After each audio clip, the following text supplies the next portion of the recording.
My opinion's been flip-flopping day to day based on this insane action, but I think we can all agree this has to be the best start to the Stanley Cup playoffs we've ever seen. We have no idea who is winning the Stanley Cup. Like, the Avs are on the brink of elimination. Vegas is in a battle with Minnesota. Edmonton has no-showed and is still tied. Stars still not healthy. In the East, you got a bunch of teams that are up 3-1, but that seems so wide open. So are you with me when I say that there is so much more uncertainty at this point of the playoffs than there usually is? Yeah, I don't usually trust my opinion either, and I've been asking like more professionals that I trust, and they say the same thing. Like even going into playoffs, they felt like 7 to 8 teams could win it.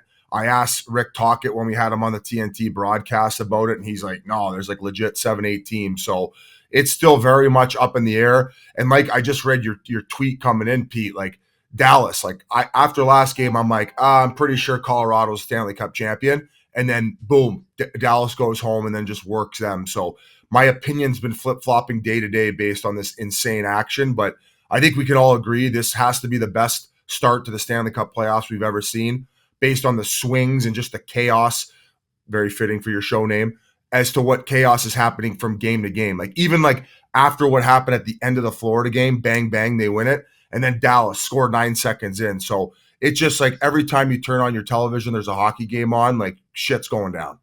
It is crazy too to say that like this is the best or craziest first round because all of the series in the Eastern Conference are 3-1, which suggests that like those aren't fun series when they really are. We've done a lot of talk about, you know, who's dead in the water here. Like, do you look at any of these teams already being dead in the water?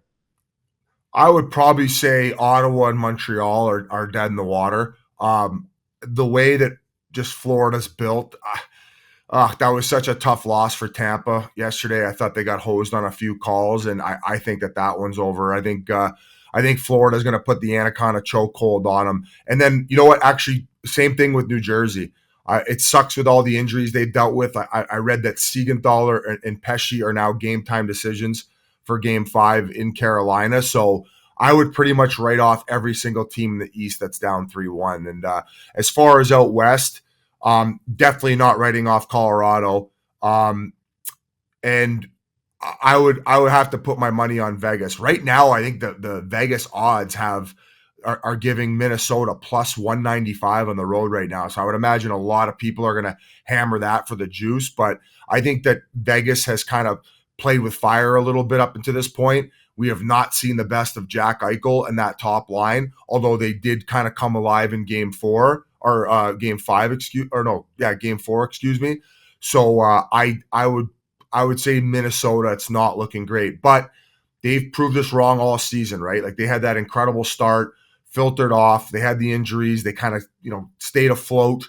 And they've been fighting like bastards in these playoffs, and it's been fun to watch. But there's another one that, like they could easily be up 3-1. That 4-minute minor, they almost had it killed, and I feel like Boldy just kind of missed it, right? He just whiffed on it, and then they end up getting the keep, and next thing you know, it's tie game in OT. So those would be my 6 picks, but more so the East guys down 3-1, they're toast.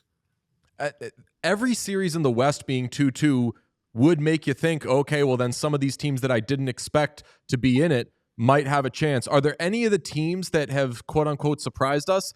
And in some case, like I say St. Louis, I say Minnesota, then when I have to fucking pick one in that Edmonton series, like are we really going to say that LA is the team that has shown us something when they have really fucked this up so badly despite playing the Oilers? Like, do you look at any of those 3 teams, for example, and say, okay, you know what? We add them to the list. If LA gets out of the first round, maybe they've got something. Or if St. Louis, like, is this 2019 all over again? So the one concern I have for LA at this point, though, and the fact that like they're not up 3, well, they could have swept them.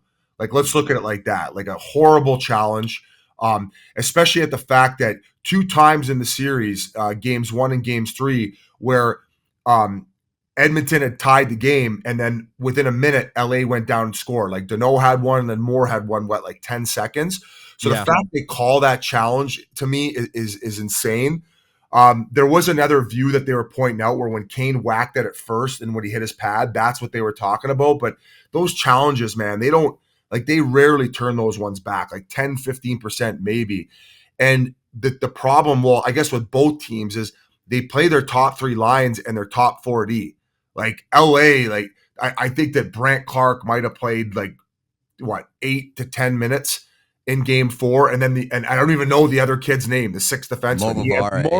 Yeah. He had like he played like 3 minutes. 3 minutes. Like that's what I was getting when I played, boys. Like so you're just like draining the energy of these top 3 lines and top 4D. Where I mean, no offense to Doughty, but he's also no spring chicken either, right? So I feel that the mental hurdle for LA will be very difficult to get over after a complete choke job on the road. Like I don't even know if the harmonica ladies can bring them back to life. And also from like there was no shock the way they handled that overtime, because you can't just change your mind frame all of a sudden to slowly they started sitting back more and more throughout the third. You can't go back to the way you were playing in the first 2 periods. You're locked in that mode. And for the most part, your legs probably aren't working the same way because you've just been fucking hanging back the whole second half of the game. So I don't get like who was there during the TV timeouts? Like, why wasn't the coaching staff like, boys, like we're backing up way too much? I get that we sit back typically and we try to force them with our F1 to the red line to get the dump. Boys, we did a drill with Dave Tippett with the Coyotes where we would just say 5 guys stagnant the D zone, and the puck carrier would come in and we would work on our D zone. It felt like Hiller went in like between the second and third and said, hey boys, we're going to work on our 5-on-5 D zone this period. Like that's what it looked like. I couldn't believe my eyes at the fact that they had 3 guys forwards on the blue and then 2D at the tops of the circles, allowing them free zone entries. Like it was an amateur hour, like masterclass. So do you look at it as like a strategy or sort of like system thing that they're back on their heels, or like they literally could just be running out of energy because they have such a short bench too?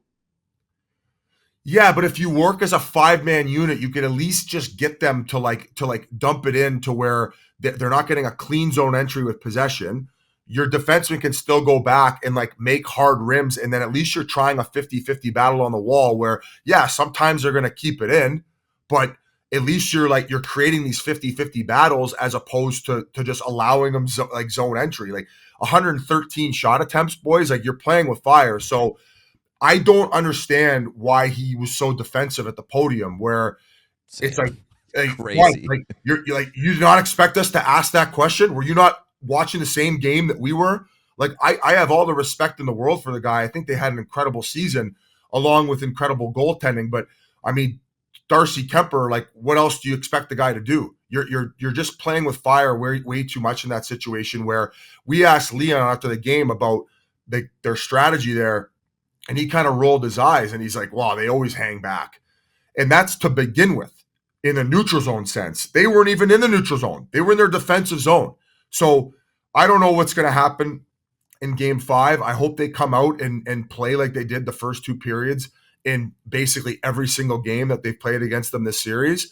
But that is they might have to take an ayahuasca trip to get rid of that experience. You mean to tell me that Leon Draisaitl rolled his eyes? I'm not believing this. This does not sound like something that he would do. These coaches, though, dude, like these coaches are having an asshole off. And if I'm Chris Knobloch right now, I am thanking the hockey gods that Jim Hiller is doing whatever he's doing, because we should have 1,000 questions for Chris Knobloch. Mm-hmm. Like if they are wearing themselves down, and Biz, I'll give you these numbers. Last game, Kings had 8 forwards with over 24 minutes. Oilers had 2 forwards with over 24 minutes. You know what their names are. Kings had 4 defensemen with 30 minutes. Oilers had 1 defenseman, Evan Bouchard, with 30 minutes. So even if I said this yesterday, even if the Kings get through this round, they're like already at the point halfway through a round where you say, boy, that last round really tuckered them out. And they're not even through the round. So they're putting themselves in trouble there. To Chris Knobloch, I say, fucking play Jeff Skinner so you can have more guys who could beat them when they are sitting back and are absolutely all exhausted. Okay, so great point. Like advantage Edmonton going to the next round as far as not being as beat, like tired. Also, like Draisaitl and McDavid did get some time off due to injuries at the end of the year, so they're probably okay getting that type of a high amount of ice time. But why'd you say they're having an asshole off? Like, what has bothered you about Knobloch? Like, I felt like he was. I felt he was pretty reasonable about them shooting themselves in the foot in the first 2 games. But you mean by playing Picard back-to-back games? I was so fucking mad about him going back to picks in game 4. I'm not. Dude, I was going, look, I was going Pickard in game 5 either way. I was going to go Pickard game 3, Stu game 4, because Pickard stinks in back-to-back games. And then on the road, do not put Skinner back on the road. Go with Pickard in game 5. All right. As long as we agree on that. Right. But when he fucking allowed, and you talked about relinquishing a lead right after they scored, in game 3, after Connor Brown tied the game, and Trevor Moore had a sort of partial break with one hand because he's got, I think, Wallman all over him, and he's got no control over the puck. Did Pickard think that he was going to like fucking deke him or something? He has his 5-hole wide open. All Moore can do is shovel the puck forward, and he fucking lets it in. So I was furious to stick with him then, and he gives up another bad 5-hole goal in the beginning of game 4. I was like, fuck me. None of these goalies can make a save, but Skinner at least can be a big fat idiot and be in front of a puck. So Pete, I was to deal with these therapy sessions a lot every day. Dude, I was gonna say you two should have a podcast, and me and Whit should have a podcast. Me and Whit should have an Oilers podcast, and you two should have a podcast with an Oilers guy podcast. Yeah, we'll do a little wife swap, eh, Petey? 100%. Let's do it. We all silly like the mayor.